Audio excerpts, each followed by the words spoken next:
All right, this is the Firman H07553 dual fuel generator. Takes gasoline or propane. Picked this one up after Hurricane Tropical Storm Helene. This was like one of very few generators that were not either way too small or way too expensive left in any of the stores. This was at Lowe's. Just getting it outside, so I need to go ahead and fill it up with oil. Now the oil that came with it is 32 ounce. But what I thought was interesting is, you know, down here on the frame of the generator, and it says 439 cc, 389 cc is 37.2 ounces. This is a 439 cc motor. It would appear that I'm about 5 ounces short. I don't know if it's an oversight or maybe if you intentionally underfill it rather than overfill it. Most engines in general, maybe not a little bit, but overfilling by a decent amount. The crank, as it's turning, can splash into the oil and basically make the oil foam up, and that's not a good thing. Foaming would lead to catastrophic problems pretty quick. So maybe it's intentional to underfill this thing. I don't know, but I guess I'll go ahead and drop the oil into the fill port with the funnel that they gave me, and then we'll check the oil and we'll check the level, and we'll go from there. So we do have a dipstick. There is a little bit of oil inside, apparently. It's up to about the low mark. So I pulled the dipstick and perfect, right there at the high mark. Good to go. So I noticed that the plug here, the fill plug, if you're not careful, you'll cross thread it. When I just started screwing it in, it got hung up. All right, guess it's time to add some gas and go from there. Now, I do want to give Firman some kudos, because this is a nice, pretty sizable manual, and it's got a lot of information in here. Oil, air filters, spark plugs. Here we get to what I really like about this. So Chinese made stuff is kind of hit or miss. I mean, obviously the quality on some of this stuff is perfectly fine. Parts list and a diagram here that, hey, you know, God forbid something goes wrong with this. It does have a 4-year warranty, by the way. I've got part numbers and descriptions and the quantities that the generator needs. I can actually order replacement parts for this. And from what I hear, it looks like the customer service for Firman is actually based in like Arizona or somewhere like that.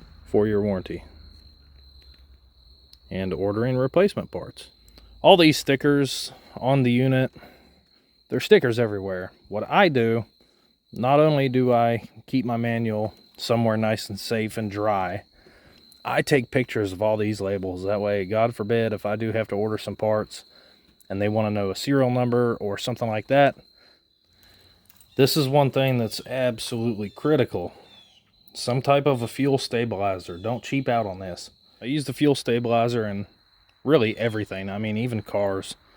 If you've ever taken one of these caps off or something, you've seen there's some white crusty stuff that develops inside the gas can, inside your piece of equipment, whatever the case may be. That's ethanol and some of the additives that they're adding to the gas nowadays. Running non-ethanol gas if you can.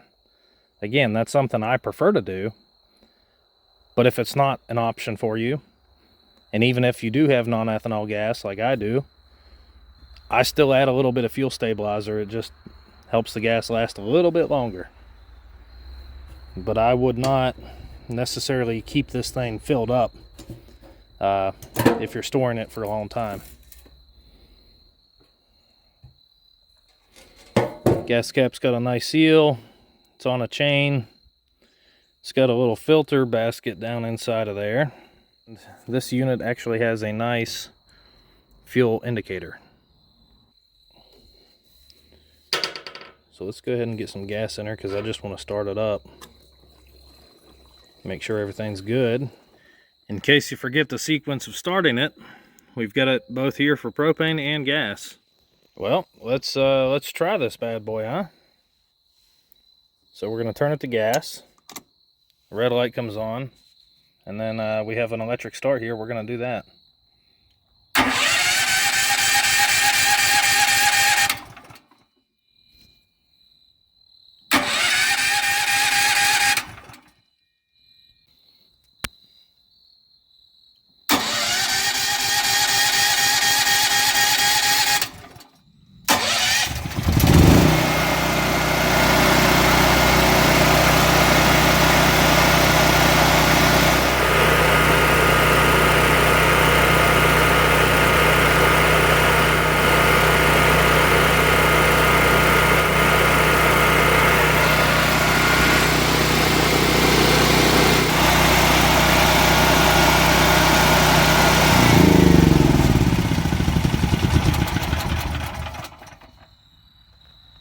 All right, that's all she wrote. But yeah, it ran pretty good. The only thing was, I think it took a good minute to prime the system of gas, because I had to hammer home on the start button there for probably 8 to 10 seconds or so for it to finally turn over.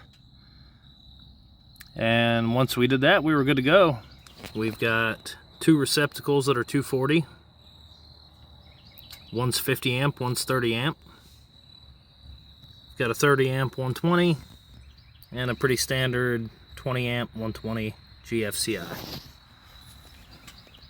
So all in all, not that I ever want to have to rely on this thing, but man, if I do, I think we'll be in better shape than we were last time. We didn't have power for 9 days and it was rough. We lost a ton of money on groceries, and this thing should pretty much pay for itself. As long as it saves my groceries and I have some ability to do some cooking, I think we'll be in good shape. And I'll give credit where credit is due. This cover is pretty nice. It's thick, and on the bottom edge it has a nice drawstring to keep things nice and tight down around the bottom. All right, so that's it for now. We'll do some more with this later on. I would really like to get this wired up to where I don't have a bunch of wires running through the house in case of a power outage. So I'm sure we'll do some stuff with that. And again, I want to run it a few hours and then do an oil change on it, just as preventative maintenance and, you know, cheap insurance, like I said. So stay tuned for more. Thanks for watching, and I'll see you guys next time.